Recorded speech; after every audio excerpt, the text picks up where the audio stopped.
Hey guys. Okay, so we're basically almost done. The content that we need to go through to give you the very basics of full stack web development. This will be the last content video for module 4.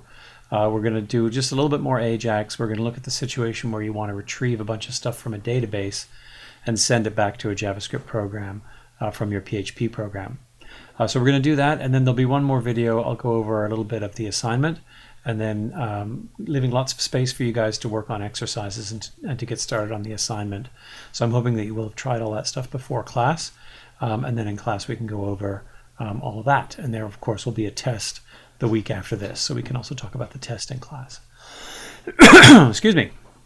Okay, so up on the screen here I've got Amazon, amazon.ca, and if I click here and go start typing, it's going to give me suggestions, just like Google does. I'm going to click on this one here, and you can see that the response is JSON. So this is in JSON format. You can see that's an array bracket there. But what I wanted to show you is that these curly brackets refer to objects. So most of the time when you are, so if you think about what's going on here, I typed a T, that got sent to the Amazon database, which looked up using that response and also what it knows about me. It went into the database and retrieved a bunch of suggestions that it thinks I might be interested in that start with the letter T. And then it responded, and this was the response, which is in JSON. And if we go into preview over here, this shows you the interpreted JSON. So notice the curly brackets here, which are around the whole thing. That means it's sending me back an object. And the object has an alias field set to APS, a prefix, a suffix, and so on. I can open it up here and I can see those fields. So if I store this object in a variable like A, I can go a.alias to get the alias field out of it, and so on. And a.suggestions to get this, which is an array of suggestions. This is the one I really wanted to show you. It's an array of objects. So you can tell it's an array because of the square brackets there. But when I open it up, there are 10 indexes in each array, in this array. Sorry, 11 from 0 to 10. And then each one of these is an object. And you can see that each object has, it's like they're made of the same class. Each one has a suggestion type field, a type field, a value, and so on. If I open one of these at random, what is the actual suggestion? Looks like maybe the suggestion here is toys, whereas the suggestion here is toilet paper. So these are things that it's suggesting, but it's sending back a whole pile of information on how to present these things to the user, which then get put into the JavaScript program. So what we get back here from this Ajax request is a whole pile of structured data, and what we're going to focus on is just this part here. So if you think about what's happened on the other end, there's been a select query, probably, assuming that they have an SQL database, which they probably do. They've done a select query, and they have pulled out a bunch of information, a bunch of rows from the database. They've turned each row into an object, and then put the objects into an array to send back an array of objects to me here. So this is the part that I want to look at now. So what happens when you want to, when you want to display your list of products to the user, and they're all stored in a database in a structured form? Or you want to display a list of suggestions or recent social media feed or whatever. It makes sense to create an array of objects and send that back. So we're going to look at a simple way to do that. Over here, so this is the code for this week. I'm going to go into the example called Ajax_JSON2. When I go in here, I get this. Let me also go in through here. htdocs, module 4 stuff, Ajax_JSON2. And let's take a look at all of this code here. So we'll put this into Visual Studio. And there is also some JavaScript code that we need to take a look at. And there is some server code that we need to look at. The only one we're using right now is userlist and connect. So these two files, we'll bring these into the window over here as well. So the index file loads up, and it gets some Ajax, which is giving, it gets some CSS, which is giving the page its style, and then it gets a JSON, a JavaScript file called getjson.js. And as you can see, it just presents a button, and as with a lot of my examples, there's this target ID, which I'm going to fill things in on. So when I hit get them, what it's going to do is it's actually going into the database and it's returning, if I hit get them, it's going into the grades table that I previously made. So the grades table is also available in the Module 4 stuff under data. You may have to import it if you don't already have it. But if I go into localhost/phpMyAdmin here, I should be able to show it to you. So this is in my Scott database, grades. So it's going into this table here, and there's a bit of garbage in here because I've used this in a bunch of different examples, but it's pulling out all of these rows. So it's just doing a select star, basically. No, a select with no where clause, and it's selecting everything out of the database, and then it's displaying the things here. If we take a look at the network tab, we should be able to see user list.php. This was so I sent a request. When I hit get them, I send a request to user list.php. You notice it's giving me some stats here. There are 17 users, this is their average grade, and so on, and then it prints them all out. This is what I got back. The response was an array of objects. So the curly brackets means they're an object. Notice there's no methods sent back, just data. So I got this out of the database. I got the first name and the last name and the final exam mark out of the database for each one of these things here, and I sent it back as an array of objects. Okay, so what that means is, if we go, let's take a look at get JSON. Okay, so everything's inside of an add event listener for the load function here. When I press the button, this is the click handler for the button. It sends a fetch request. It uses the URL is server/userlist.php. There's another version of this file that I refer to in the module guide that you can try by switching this to userlist 2. You don't have to change anything else in the code here, but the PHP code that's being executed is a little bit different. I do a little bit of debugging, logging here. Then I just do a fetch request, very simple. I don't have any parameters here. I'm just sending a request to that URL. I include credentials include because we always do. I'm getting back a JSON response, so I use this line here, and then I call my success function.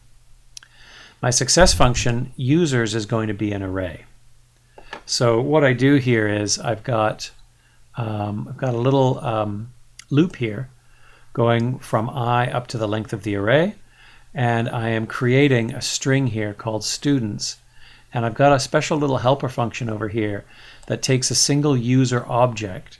So I'm going through this array of users, and I pass each user object to this user2HTML function, and then in here I can access the fields of the object: user.lastname, user.firstname, user.finalexam, like that. Okay. Now, if you want to, so what I'm doing here is I'm creating the HTML code for a div with an H3 and a P element inside of it, and then I'm adding that onto the end, and I return that. So I'm creating here, students becomes a big long list of divs. Each div is for one of the users in the array. And I'm also going through and I'm adding up the final exam scores just to prove that I can do it, and then that's how I can compute the average, which gets output here. Okay, then I go get the target. I do this. Oh, and then I have another ID called students, where I put the students string that I found. Here it is, right here. So inside the target string go the statistics, the number of things, and the average. And here's where I put the students themselves. So over here, if you do an inspect on this, you'll see that we're inside the students array here. Here it is, and this is each of the students being displayed. Over here in the console, when I did a get JSON, my success function here, where's that coming from? Console log the URL. Oh, here. So just the original parameter that I got here, which is what I receive from the fetch request. I'm just logging it here. I could also do this. Let me do this. Let's go u equals users as well. That way I can, this, without using the let here, this lets me store it. So this is another debug in a global variable called u that I can then have access to.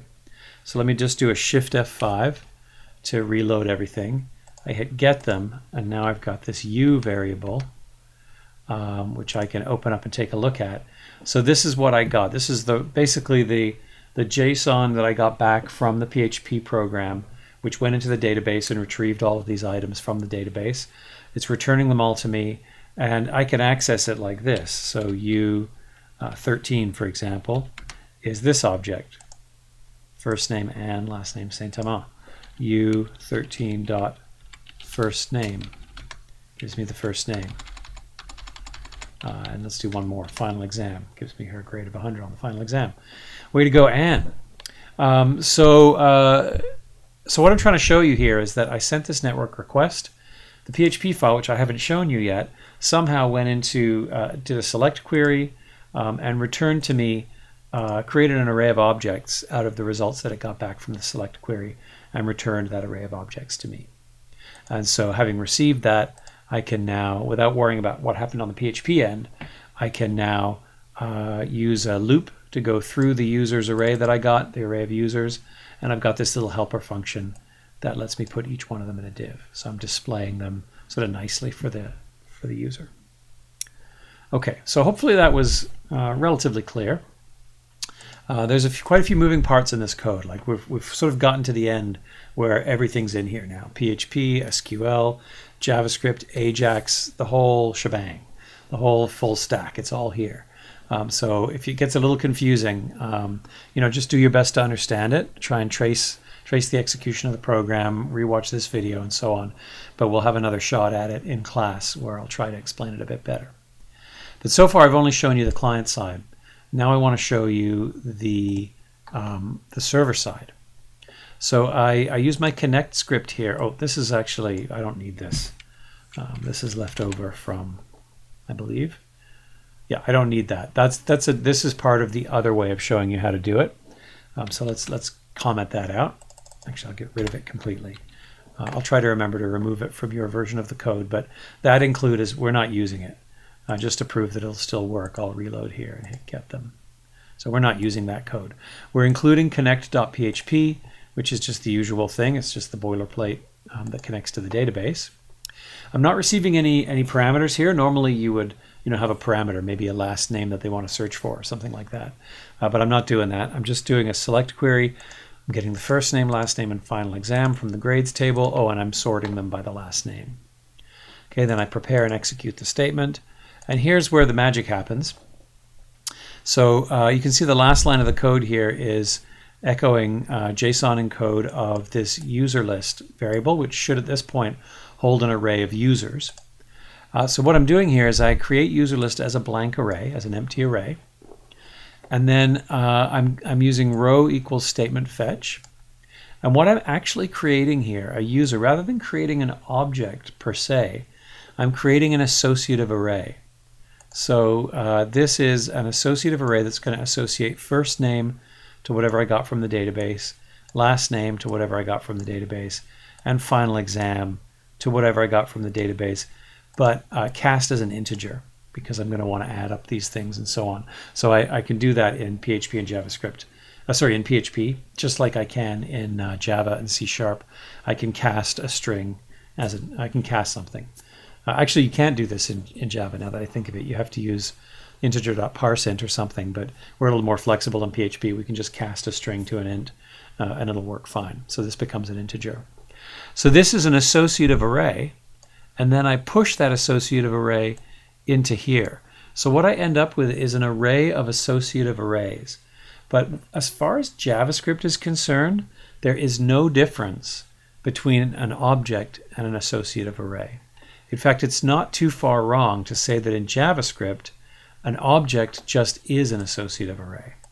So if we go into the console here and we look at this variable u, this is an array. Let me get, so Anne is equal to u13. So this was so I've got this object called Anne. This object, it is an object, and you know, I can add methods to it and stuff like that. There's a whole section in one of the guides on objects in JavaScript. It's not official content, it's kind of optional content here, but you might want to go and take a look at it because objects in JavaScript are pretty cool. They're very, very flexible, and there's lots of different ways to create them. But so I can access this like this, final exam that way.